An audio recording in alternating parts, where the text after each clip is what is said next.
Sveiki atvykę į Intergen Erasmus Plus projektą, finansuojamą Europos komisijos. Šioje laidoje kalbėsime apie tarpkarinę komunikaciją ir tai kaip ją stiprinti, kad sumažintume nesusipratimus, pagerintume bendradarbiavimą ir sukurtume darnią empatišką komandą. Šiuolaikinėse darbovietėse įprasta matyti greta dirbančių skirtingų kartų žmonės. Kiekviena karta atsineša savo būdą reikšti mintis, matyti pasaulį ir bendrauti su kitais. Vietoj to, kad tai taptų kliūtimi, šie skirtumai gali būti galingas įrankis vidiniai komunikacijai ir komandiniam darbui stiprinti, jei mokame jas tinkamai valdyti. Kiekvieną kartą formavo skirtingi istoriniai, socialiniai ir technologiniai kontekstai. Vieni žmonės teikia pirmenybę tiesioginiam gyvam bendravimui, kiti jaučiasi patogiau greitai bendraudami skaitmeniniais kanalais. Vieni vertina hierarchiją ir formalią kalbą, kiti lygesnes struktūras ir neformalų bendravimą. Be sąmoningumo šie skirtumai lengvai gali tapti nesusipratimų priežastimi. Kai komunikacija sutrinka, pasitikėjimas silpsta, įtampa auga ir gali imti ryškėti su kartomis susiję stereotipai. Net viena frazė gali būti visiškai skirtingai suprasta, priklausomai nuo konteksto, pasirinkto kanalo ar tono. Todėl kiekvienai organizacijai labai svarbu ugdyti komunikacijos įgūdžius, padedančius susikalbėti tarp kartų. Veiksminga tarpkartinė komunikacija prasideda nuo aktyvaus klausymosi. Klausymasis bei išankstinio vertinimo su smalsumu ir atvirumu leidžia suprasti kito žmogaus požiūrį. Tai taip pat reiškia gebėjimą pritaikyti savo žodinę ir neverbalinę kalbą taip, kad kitiems būtų lengviau mus suprasti, nekeičiant to, kas esame, o kuriant bendrą pagrindą. Kitas svarbus veiksnys – erdvių atviram dialogui tarp kartų kūrimas.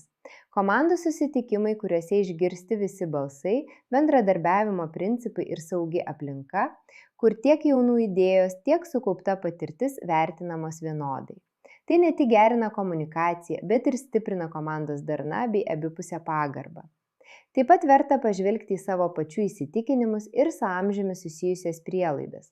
Tokios frazės kaip jie nesupranta technologijų ar tai tik jaunimui stiprina nereikalingus skirtumus ir blokuoja vertingus mainus. Pakeitus savo kalbą galima pakeisti ir tarpusavio santykius.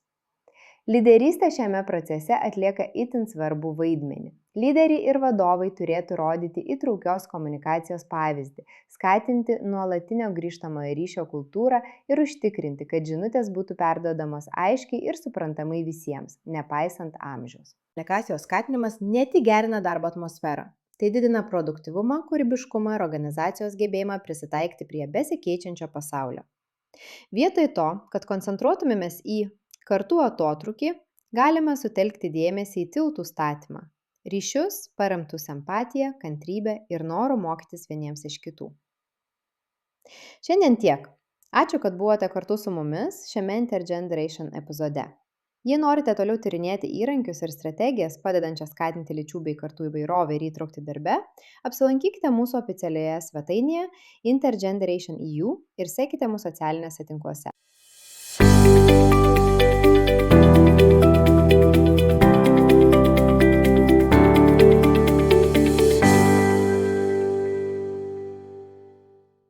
Finansuojama Europos Sąjungos.